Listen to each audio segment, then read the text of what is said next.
Hey everyone, welcome to Pie's Kitchen. So today I want to share with you a salad dressing recipe that changed my life. Yes, a bit of an exaggeration, I know, but it really has in a sense that it has made me eat way more salad than I ever did before. That's because I was never really a green salad person. I don't really like it, but it's such a good, easy way to add greens to whatever it is you're having, just to have it on the side. But I struggled to find a dressing that would make it enjoyable for me. That is until I found this dressing, which some of you might be familiar with. It's the Kewpie deep roasted sesame dressing, and it is so good. It makes everything taste good. But for me, at least, it is hard to find. I got to go to like a specialty store, and it's quite expensive. So I thought, you know, if I'm going to eat a lot of this, this is going to add up. So I wonder if I can decode it and make something that tastes just like this, even better, and do it at home on a regular. And turns out I was able to do it. It's super simple, and I'm really excited to share this with you in case some of you have a New Year resolution to eat more salads. All right, let's get started. So I'm going to start with toasting my sesame seeds. I got white sesame seeds here, and I always toast them myself because if you buy the pre-roasted one, who knows how long they've been toasted for. So I like to do it fresh. In goes my sesame seeds. I'm going to turn on the heat, medium high. If you've got a regular home stove, high is totally okay. The trick is you want to keep them moving all the time so that they toast evenly. You can also do a mix of black and white sesame seeds, but black sesame seeds have a slightly different flavor that's more intense. So if you like that, you can substitute as well. You want to toast this darker than you think. We're trying to duplicate deep roasted sesame dressing, so not blonde roasted, light slow roasted, golden roasted. You want deep roasted. Can I go a little deeper? Probably, but just to be safe, I think I'm gonna. No, I wanna take it a little bit further. Very, very low heat. Okay, so that's good. I'm happy with that. I think I've got some nice brown toasted. I don't want those to get burned, so I'm gonna just stop it right here and then transfer them to a plate to cool. Ta-da!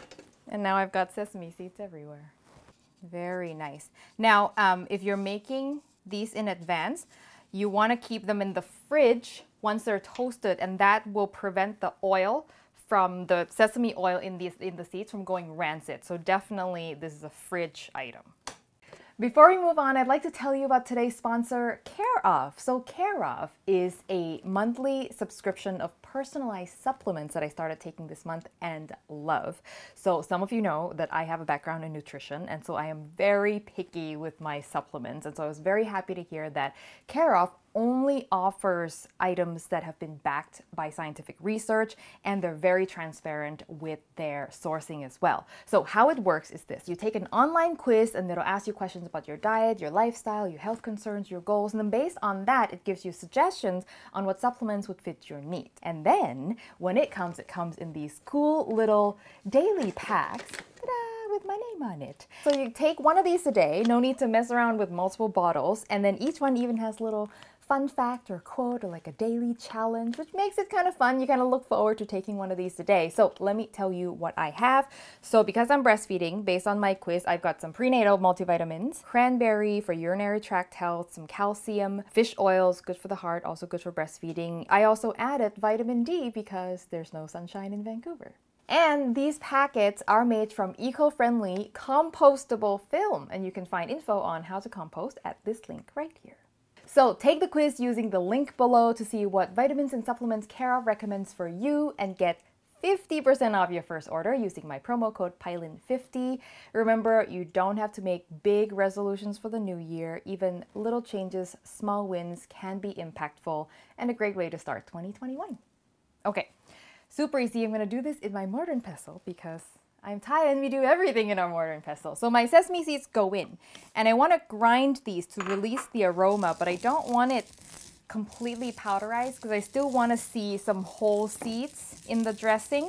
So I like the grinding motion, and if you're going to do this in a coffee grinder, just be mindful not to over grind it. You just want to do like quick pulses, bzz, bzz, bzz, and not turn it into tahini. So just like this. Mostly it's kind of powderized, but you got some whole sesame seeds in there. First thing first, most important is Kewpie mayo, or rather Japanese mayo, I should say. I guess they do come in other brands. So this is a Japanese mayo that comes in this iconic packaging, and it's like when you buy it, it'll be like this tube in a plastic bag, and it is a mayo that does taste a little bit different from like the traditional Western style mayo, so it does make a difference. Could you do it without it? You can, but it's not going to taste the same, just FYI. So that goes in, and you can, if you want like a richer, creamier dressing, you can add a little bit more mayo. And then some rice vinegar.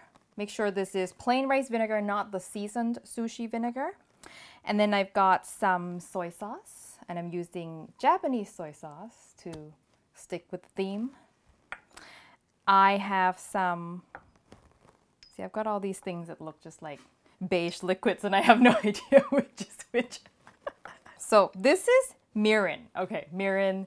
So mirin, let me just add it first and then I'll show you. Mirin is a Japanese sweet cooking wine. And I just want to add a note about choosing mirin. If at all possible, you want to find a mirin that doesn't have syrup or sugar or like corn syrup added to it, because there's a lot, like most of the cheap mirin, it's just mostly corn syrup and you're not really adding too much flavor. Might as well just use sugar in that case. But if you find mirin that contains only rice, salt, water, and koji, which is the fungus that ferments it into a mirin, that would be better. It'd be more flavorful. It's not just going to be like syrup. If you can't find this, you can totally just skip it. You might need just a little bit more sweetener, but it's not a big deal. Okay. And then I have some honey.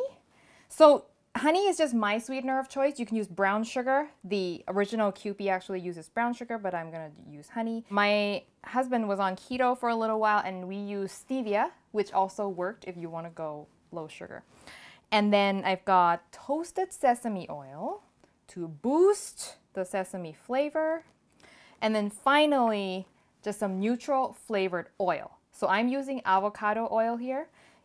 You can use canola oil. If you're going to use olive oil, which you could, olive oil has a flavor, so it's going to affect how this tastes. So if you're going to go with that, I would not do extra virgin, which has a very strong flavor. Maybe just do like a regular olive oil, or maybe one of those that's mixed olive oil mixed with canola oil. So something that's not too strong.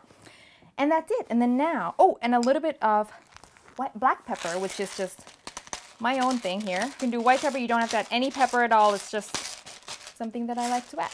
And then it's time for the mini whisk. Yay! Just give that a good whisk. And this dressing, because it's homemade, it doesn't have the gums and things that helps prevent it from splitting. So after you store it for a while, it will separate. So you just need to shake it up right before you use it. Here's the most important part. You want to taste it using a tiny spoon. And if this is your first time making it, I would even go as far as saying taste it with some vegetables. Like take a salad leaf, dip it in, see what it tastes like on vegetables. Because it can be hard to, know what this means once it goes on the vegetable. Once you've made it a few times and you kind of know what you're looking for. Oh, so good. Okay, what we're going to do now, I'm going to taste it on the salad, and I'm going to do a side-by-side comparison between mine and the bottle stuff and see what we find out. All right, so we're going to do a side-by-side comparison. So here's my dressing, what it looks like. And then let's see what the Kewpie looks like. Oh, it's quite similar. It's better emulsified. That's because they add xanthan gum in it, which we didn't. So it's going to be more like a little bit thicker, a little bit more viscous, you can kind of tell. Okay, I'm going to give it a taste. One straight up. I think it's even deeper toasted than we have it. We have more sesame seeds in our dressing, which is something we can do at home because we don't have to worry too much about cost. But otherwise, it's quite similar, but I really do feel our homemade one is a richer sesame flavor. Oh, but it's so close. Okay, I'm gonna try it on a salad and we'll go. One thing about salad that's my biggest pet peeve is all these leaves that are like long and makes it, you know, makes the eating of it not graceful because it's like on your cheek and everywhere. So when I make a salad, I like to just go and look for the long leaves and make sure, like something like this, you know, like how do you gracefully put this in your mouth? You can't. So I like to go and actually take the time to tear them in half. Look at this thing. What am I, a rabbit? And this recipe doesn't make very much because I don't like to have dressing just sitting in my fridge for too long. But you can scale it up proportionally as many times as you want. Nothing changes, just multiply everything. And I do like to eat salad with chopsticks. I feel like I have better control of all the leaves this way. Ah, it smells so good.